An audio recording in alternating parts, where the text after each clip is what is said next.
kapag ka ang ipinilit po ng tao, sapat ng sumampalataya na lang, wala nang gagawit maliligtas na, wag po kayo magagalit ho. Ang ganong uri ng pananampalataya po yun ng kalaban ng ating Panginoon Diyos. Kaya tunay bang pananampalataya yung walang kalakip na mabuting gawa ayon sa Biblia? Ito po, talatang 20 naman po, kapatid na Orly, at sa mga taga-subaybay, ganito po mababasa. Hangal, kailan pa kayo matututo na ang pagsampalataya ay walang kabuluhan kapag hindi ninyo ginagawa ang nais ng Diyos na gawin ninyo?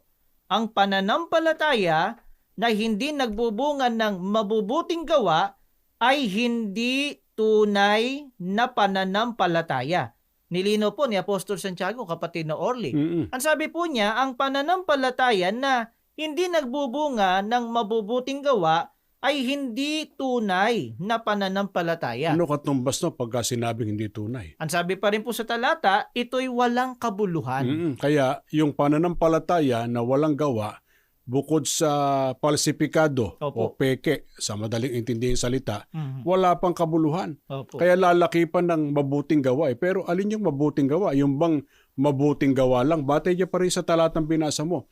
Yung ayon lang sa kalooban ng tao, natapat lang sa kanyang sariling kagustuhan? Hindi po, kapatid na Orly. Ang sabi po sa talata, ginagawa ang nais ng Diyos na gawin ninyo.